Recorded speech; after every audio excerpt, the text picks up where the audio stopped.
បាទជំរាបសួរពុកម៉ែបងប្អូនតោះអញ្ចឹងពុកម៉ែបងប្អូនអ៊ំពូមីងដែលទន្ទឹងរង់ចាំប្រភេទ pick up បាទឡាននេះជាប្រភេទ pick up លេខដៃកាពីតាសបាទហើយ brand Toyota Hilux បងប្អូនណាបាទអញ្ចឹងពុកម៉ែបងប្អូនដឹងស្រាប់ហើយបាទប្រភេទ Toyota Hilux គឺ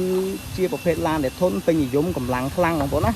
ចូលចកាឡើងភ្នំចុះភ្នំនេះគឺអត់មានបញ្ហាទេជាមួយនឹងប្រភេទ brand Hilux នេះ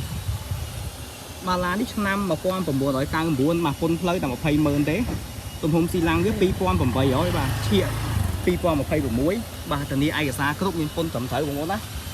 បាទឡានលេង UV ហើយបងប្អូនណាទឹកដៃស្អាតធានាឡានអត់មានបុកអត់មានប៉ះនេះស្អាតបងប្អូនណាផ្លាកលេខ2អក្សរនេះពុកម៉ែបងប្អូនបាទផ្លាកលេខភ្នំពេញ 2AO ធានាឡានស្អាតពុកម៉ែបងប្អូនឡានអត់មានបុកប៉ះក្លាប់កាត់តស្ងោដូរពណ៌បាទជាប្រភេទឡានពណ៌សពណ៌ពេញនិយមពុកម៉ែបងប្អូនហើយសបកកង់គឺនៅថ្មីបងប្អូនណាបាទទឹកថ្នាំសាច់ដៃនៅលះនេះ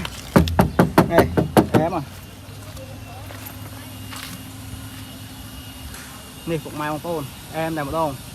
មើលរៀងវាខ្ពស់ស្រឡះពុកម៉ែបងប្អូនណាឡាននេះខ្ពស់ស្រឡះយកចូលចកាបាទឡើងភ្នំចុះភ្នំអីគឺមកឆ្ងាញ់បាទជាពិសេសហ្នឹងជាប្រភេទលេខដៃកាពីតាសបងប្អូនបាទលេខដៃកាពីតាសគឺកម្លាំងខ្លាំងណា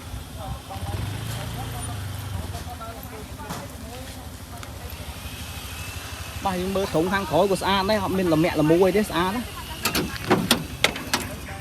ណាសាច់ដៃបងប្អូនណាសាច់ដៃបាទសាច់ដៃអែមប្រភេទឡានស្អាតតើយើងមើលខាងក្នុងណាបងប្អូន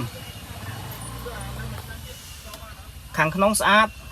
ហើយនេះយើងលេងស្នូកហើយបាទស្រួលដាក់ឲ្យវាយអវ៉ាន់បងប្អូនណាលេងស្នូកហើយស្រួលដាក់ឲ្យវាយអវ៉ាន់កៅអីធំទលាយស្រួលអង្គុយបាទប្រភេទកៅអីចុចបងប្អូនណាកៅអីចុចសងខាងគឺឡានលេងឲ្យមកស្អាតជាមួយនឹងដបូឡាប៉ុងខាងលើគឺយើងលេងជាដបូស្បែកស្អាតមែនតើបាទអញ្ចឹងពុកម៉ែបងប្អូនចាប់អារម្មណ៍អាចតាក់ទងតាមលេខទូរស័ព្ទខ្ញុំទាំងពីរប្រព័ន្ធមកឲ្យតម្លៃខ្ញុំដាក់នៅក្រោមចំណងជើងហ្នឹងលក់ធំជូនពុកម៉ែបងប្អូននេះបាទធានាឡានស្អាតបាទហើយទ្វារល្វីអត់ងាយខូចបងប្អូនណាប្រើ10ឆ្នាំទេគាត់ចេះឆ្លងភ្លើងទៅណាទៅនេះបាទហើយឡានពុនផ្លូវធូរពុនផ្លូវតា200,000ទេបាទហើយឡានជីបាងគ្រប់ស្ថានភាពផ្លូវពុកម៉ែបងប្អូនចាណាមើលបាននេះក្លុកកលៀតនេះអានេះប្រភេទឡានអារ៉ាប់ទេបងប្អូនណានេះ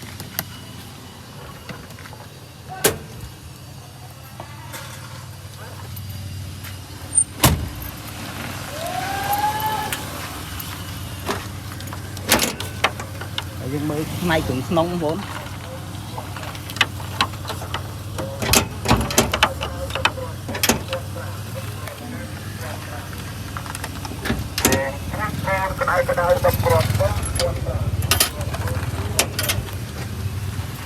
បាទជាស្វ័យពុកម៉ែបងប្អូនដោយសារតែ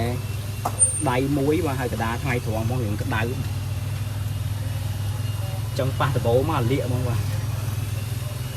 ចឹងនេះប្រឡងស៊ីមពុកម៉ែបងប្អូនអានេះម៉ាស៊ីនម៉ាស៊ូតទេបងប្អូនណា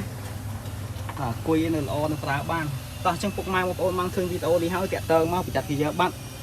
បាទធានាឡានស្អាតបាទជឿមេច្រើនទេពុកម៉ែបងប្អូនបើសិនជាចង់ដឹងព័ត៌មានច្បាស់មកមើលផ្ទាល់ផ្ទាល់សាកជាក់ស្ដែងទៅបាទខ្ញុំបរិយាជំនួសឡានសូមអរគុណសូមជម្រាបលា